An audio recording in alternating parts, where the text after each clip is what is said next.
Stages, do you think there is anything about English that makes it suited to science, or is it just historical happenstance? Would this have worked equally well in French or Serbo-Croat or even Italian? Even Italian, I don't know about that. to be too little writing and too much hand waving around. So people just talk like this. It would be impossible to put the hand waving on paper. I don't think it worked for Magnus Pike. Now, there's a historical reference for some of our audience here.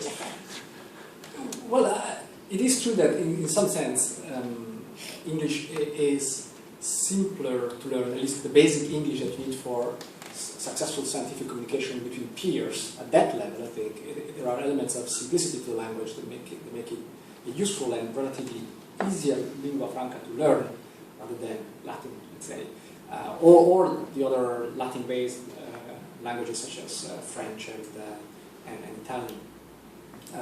Because of the simpler, if not structure of the language, because that does become quite complex, but certainly the relative simplicity of conjugating verbs and so on and so forth, which makes it a simpler language for a science practitioner to just use as an everyday tool to communicate. And then if you want to go past that and then achieve higher proficiency and better communication and clarity of expression, well, that becomes a steeper slope. But most scientists, I don't think, ever need to do this kind of learning, because they essentially use the English language as a fill-in between equations, and the standards of clarity for scientific papers are not that very high, I think. So in that respect, it's a useful tool that people have come to use out of historical accident and also for practical reasons, and it's working perfectly fine. George? It's interesting that I remember back from my college years when I did physics. I studied engineering, so we had to do physics, and so many words from German persisted. Like eigenvalues, So I don't know why they were not translated into English. Perhaps they cannot be translated into English. I don't know. Probably just an again historical accent. People started using them, and then they became part of the technical language, like every other bit of jargon, I suppose. But in any case, we're with English. I think one of the most amazing things about the English language is that you have people from all over the world contributing to its enrichment every day. So it's a language spoken by millions with different cultural backgrounds, with different experiences, and they constantly enrich this language, whether they live in America or in Africa or in Asia or indeed in Europe.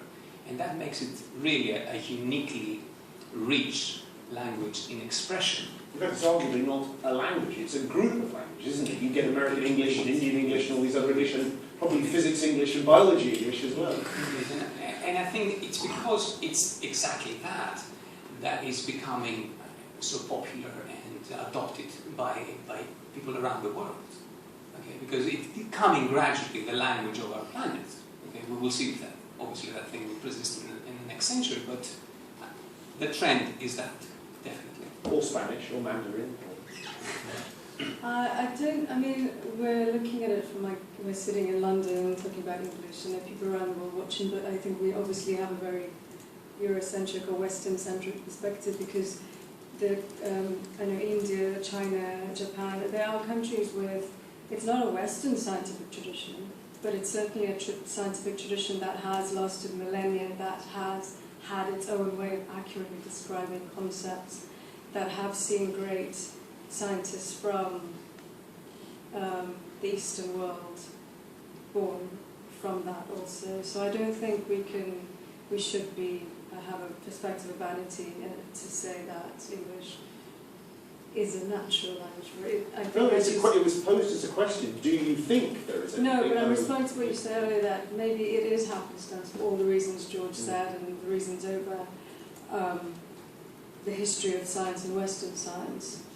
But I don't think that means that it's necessarily the only or the best. It's just how it is. We'll see. Maybe, a similar thing that happened in the 17th century, where suddenly, the dominance of Latin or the acceptance of Latin was broken because France decided to start publishing in French. Maybe we'll see the same thing happening with China. Maybe the Chinese scientists decide to start breaking the tradition of English language as a science language and start writing in Chinese. and great science happens in China, and greater science still will happen in China. So maybe we all need to, in 20 years, start learning Chinese, and all scientific literature will be in Chinese. Who knows? History is indeed happenstance. Just one more question from me before I throw it completely open. It's a slightly philosophical one. It goes back to the sort of 30s and Vygotsky writing about thought and language, and this idea that children are born thinking in all sorts of different ways. Once we learn language, we tend to learn to think in a linear and progressive way, which is great for logical development, but it's not so good for lateral thinking. So does language, whether it's English or other languages, actually have an impact on science? Not always a positive one. Well, certainly I can see it in my daughter, who is 2 years old, and every day she learns new ways of expressing herself, and I can see how, in front of my eyes, this development really changes the way she perceives the world, and her brain is definitely shaped by the language in which she's growing in. And so definitely this is a way that we put a linguistic, cultural straitjacket on the way that our brain is rigged up and the way it develops. It might not be, it might be reducing some of our potential to think naturally, but at the same time, and it's miraculous to me just to see that happening. How do we learn natural languages? It's incredible that it even happens. We learn them as adults in a completely different way than we do as toddlers.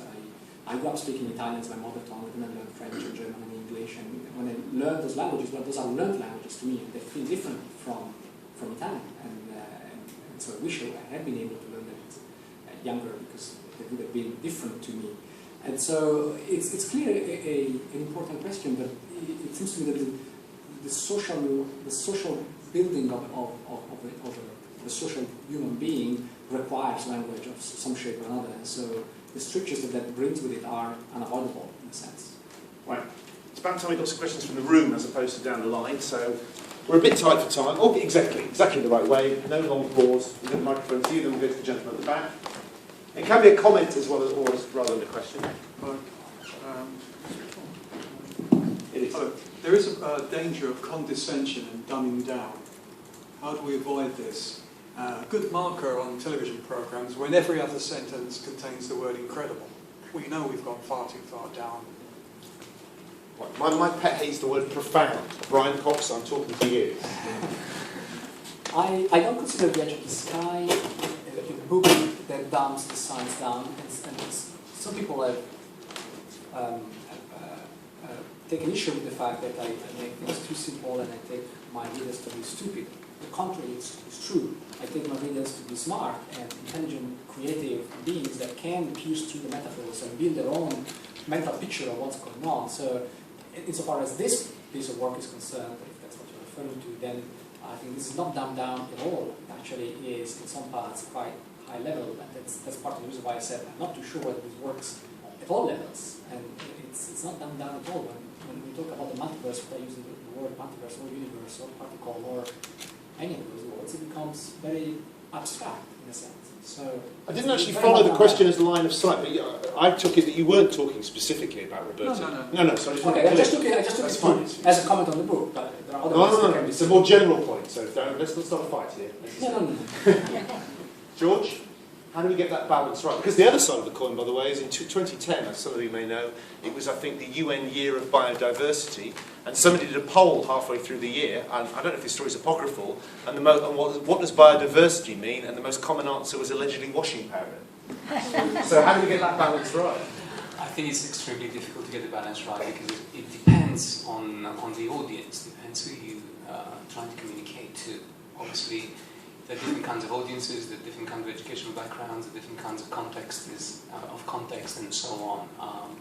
So, depending on the audience, I think it's the responsibility of the communicator to be able to frame the message and choose the vocabulary in order to make their point clear to the particular audience. And I think there isn't a general rule for that. You just have to adapt to the audience. Because what we don't want to do is end up coming up with more clever and ingenious ways to talk amongst the group of people who are already interested. Otherwise, we're failing. We need to go and reach the wider world. Absolutely. I mean, there's no point preaching to the choir. There's no point whatsoever in ignoring the vast majority. In my opinion, perhaps the vast, but certainly the majority of people who have other things to deal with, and they're not perhaps pondering about, dark matter and dark energy unnecessarily. There's a question right at the back here, or a point right at the back.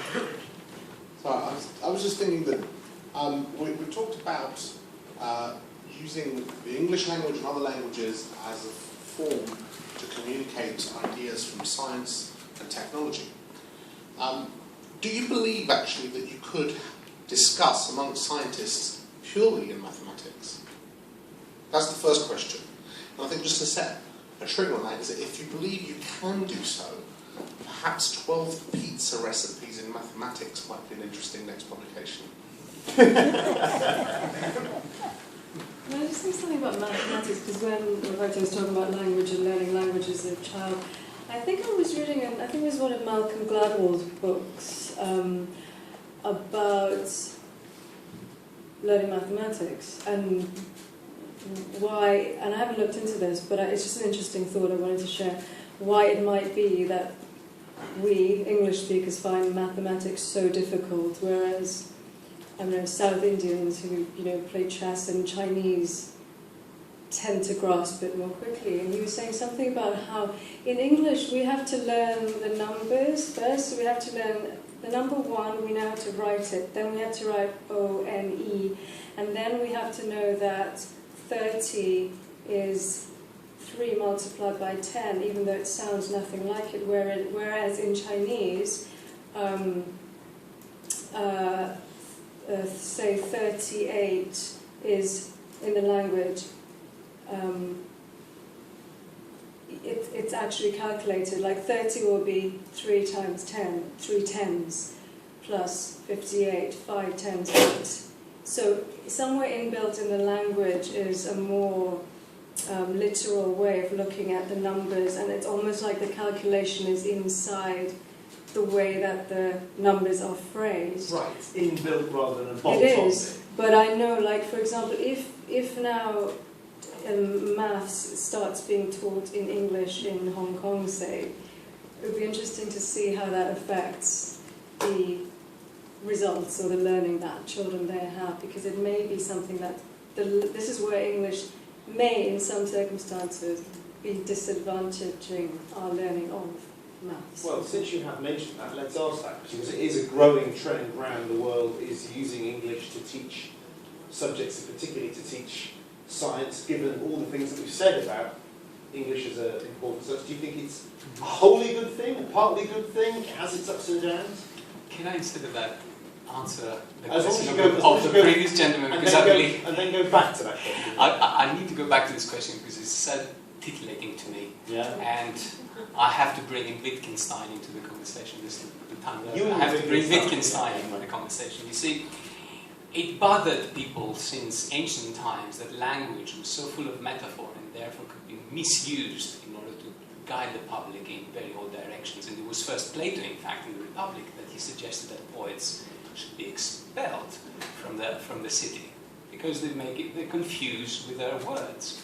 Now, fast forward a few centuries later, How to say politician? they had been the philosopher kings. But yes, well, that was Plato. Okay. Now, in the early 20th century, the neo-positivists in Vienna with Wittgenstein, they were very bothered about this problem as well. And the question was very similar to what the gentleman asked: can we have a language which is so logical that everybody can understand it, and there will be no miscomprehensions whatsoever? None of that metaphorical thing. It's something that would be logical, mathematical. Logic and mathematics had fused by that time. And they were called the logical atomists. And like the physicists, they would try to find the essential elements of language that they can build a language, if you like, that could be completely clear to everybody. Now, to cut a long story short, they failed. Indeed, they failed. And Wittgenstein later, he wrote some essays that were collected later into a book, which revisited the previous vision, if you like, of a language bereft of metaphor. Okay? And again, what he says in this essay is that you cannot escape language, in fact, in your communication. You cannot make it logical, mathematical, because you're going to lose the meaning. It's the essence of language is meaning. Through language, we express meaning and we communicate meaning. And to do that, you need to have two people who speak the same language. And it's their interaction that creates meaning. Let me create a small amount of meaning by saying time is now very tight, so from now on, very short answers where possible, panel. And first of all, could you address the previous question? I'm glad you answered that one. Well, but since Artie has mentioned it, this growing trend to try and teach science in English, regardless of people's well, I think I can take lead from what I just said to respond to that question as well. Yes, indeed. In order to have meaning, and meaning is very important because that's how we can grow our culture and civilization, we have to understand each other. It is extremely important that we have now a language that is common, and therefore various cultures can communicate through this language, and this language happens to be English. So I think it's extremely important that people around the world teach and learn English, the English language. That's what's brought me. I mean, I'm my first language, my mother tongue, is not English, and here I am speaking to you in the language that you understand. I mean, I could switch to Greek if you prefer. Well, this is some of those symbols we had earlier. Very good symbols. Roberto, imagine your life again. You're growing up in your Italian school. You decide to study science. Oh, and you're going to do it in English. Would that have been a good thing? Would that be a retrograde step? No, I don't think it's necessary for you to learn science in English to be a good scientist or to have an advantage. The core of science, as I was saying before, is math, at least the kind of science I do. I mean, the other sciences become less and less mathematical as you climb up the ladder of complexity, but social complexity, I mean. And my science can be very complex, but it's boiled down to mathematical symbols, and then it becomes very simple again from a language point of view. And in answer to the gentleman's question, I think yes, the answer to your question is yes, we do. 90% of our communication is a mathematical symbol, and then we pad it around with words to fill the gaps and say what the symbols mean. But when we want to be precise about the science that we do, we need to resort to mathematics. And that is neither English nor any other language. It's its own language, which has got its own rules. And picking on the point that George was making, I think it's very important that this artificial languages of absolute clarity, well, we have a language of absolute clarity. It's math. We don't need a natural language like that, because if we had one, it would be it would lose the richness and the interest of real languages. So clarity is one thing, and it's good to be clear, but sometimes you want shades of grey, you want metaphors, you want a little bit of ambiguity. That's part of the richness of the language, and to lose that would be a big loss. And suppose you want to stop. Artie. Just because Roberto talked about maths, can I just say something about maths and physics, something about biology and Latin? Briefly. Well, when I was at university, lots of Erasmus people coming from Latin-speaking, the Iberia, Portugal, Spain, wherever, and they didn't speak English very well, but they never had a problem in our biology lectures because because our language was based on Latin, so it worked in the opposite way. Good point. It's about time I went back to read if there is anything. I think you should be frantically typing, so you're either faking things or something's gone wrong with the lines, or... It's on YouTube, unfortunately. Yes, we have a little... Sorry, we have a technical problem at the moment with YouTube. I am shocked. I've never heard of that happening at one of these events ever in my life. In that case, I'm sorry, world. We want your questions and points. Are there no tweets coming through from them? Are there any other questions? Okay, we'll come back to you in a second. Anybody else in the room? We're going to go there, if we can. As I say, comments or questions, then we'll go there. I just had a reflection on the academic world. So we're talking about English a lot this evening, but one of the first comments you made about making science more available to the general public. What strikes me is that I'm currently studying for a master's degree. I know that I'm going to write a dissertation. I'll probably be expected to write articles for journals. So already, one of the fascinating things about languages as well is the interaction. We can't help ourselves. We automatically adapt and tailor what we say and what we write to our audience. And I feel I have no choice. I'm being pigeonholed towards an academic audience. I'm not going to go and stand on Hyde Park Corner and preach my ideas to the general public. Do you have any ideas or thoughts on that, and how we can already at a master's and bachelor's and university level start to make our ideas more public? There was a project, ongoing project for women in science, and they actually did stand on South Bank on boxes. I think as an academic you have to be bilingual. You have to speak your complexities, and you have to be able to speak plain English or whatever language it is to the lay public.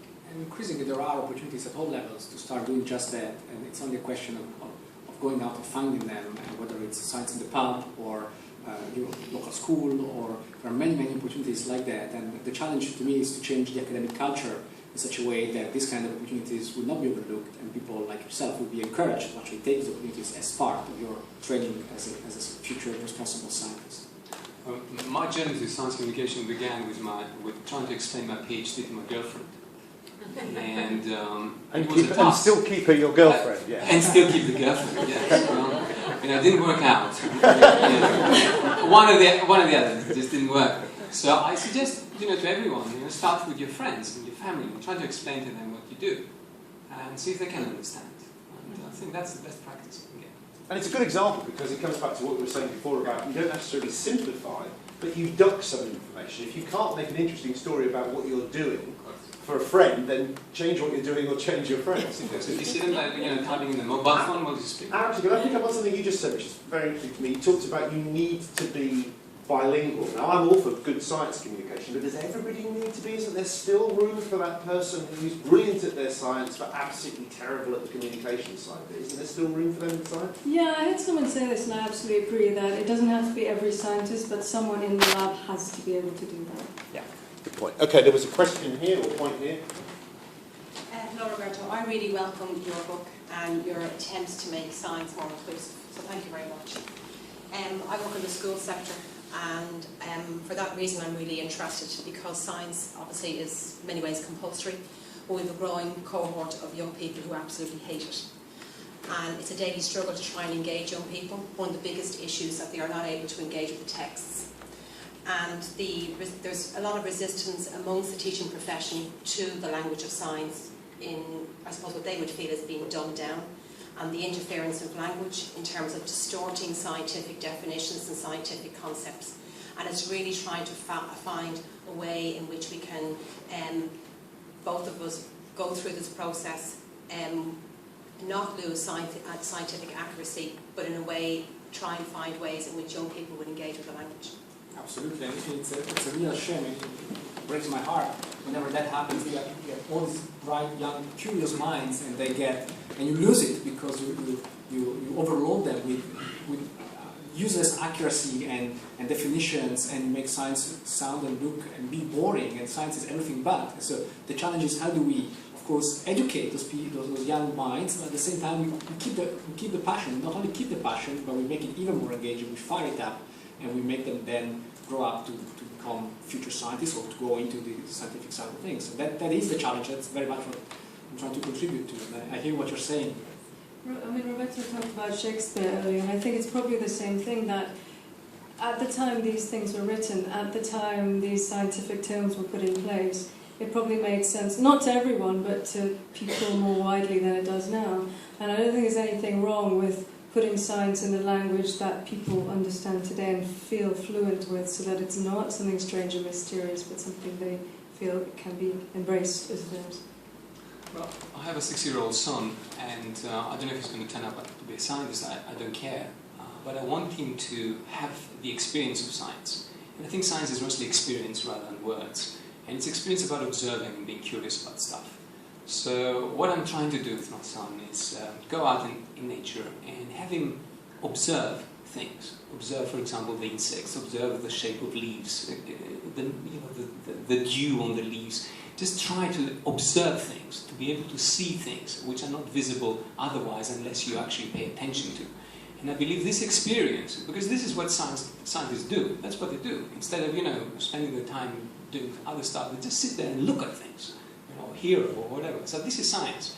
And it has worked out, let me tell you. My son is not so much mathematically inclined, he's more of an artistic type of person, but he loves observing, and that, I think, is his entry to That's a something. whole other debate about how there's not enough experimental science in schools. Which we'll come to another time. I've got a 4-year-old who watched the feline landing with me yesterday and was very excited by it. Can I also give you a practical example as well? Fergus McAuliffe, first Irish winner of FameLab, also FameLab International, then went on to give an excellent TED talk. I'd recommend showing that to these people because it's a fantastically entertaining TED talk. Okay, now I'm going to come back to Ria. Have you got anything for us yet?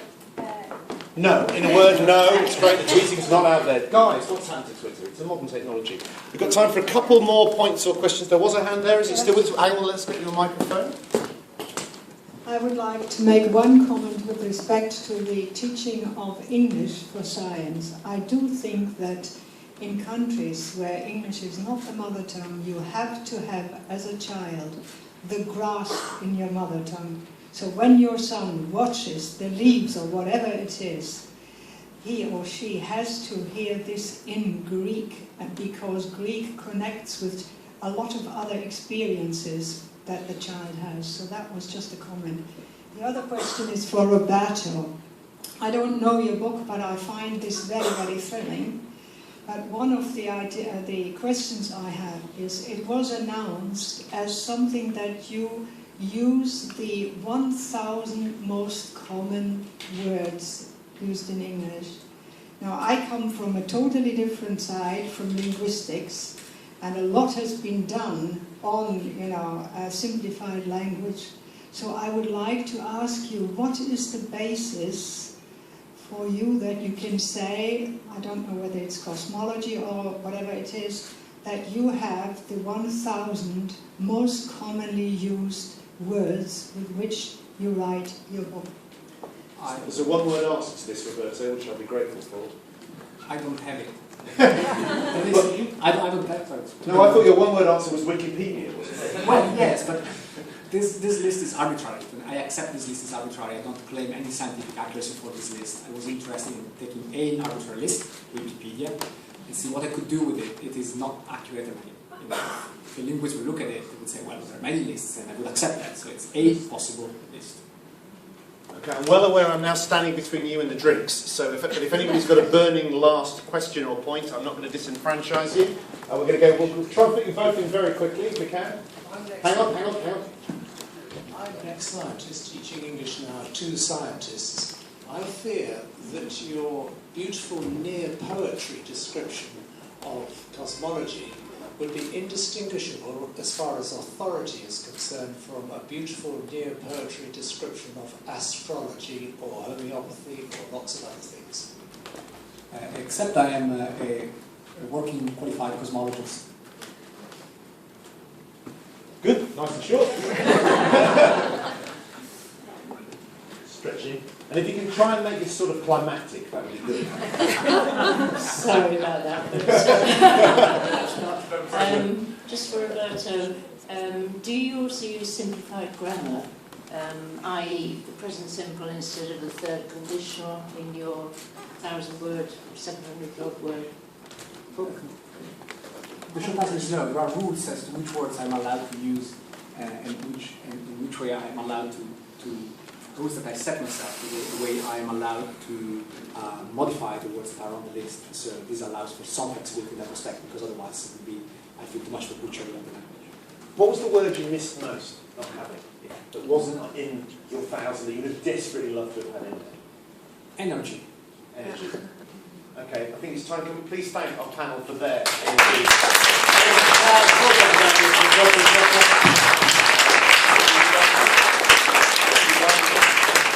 Thank you also to me, from me to the British Council, for their help in organising this, particularly their English events manager Rebecca Mayer, Tim Slingsby, of course yourselves, Ria here, who's been slaving away to try and get lines of communication open. Now that we've finished, we'll probably get thousands of tweets, which you can put into the panel at the networking reception afterwards as well. Thank you for all of you who've been watching via various countries. Sorry we've not been able to hear you properly, but at least we got one question in from you before the lines failed as well.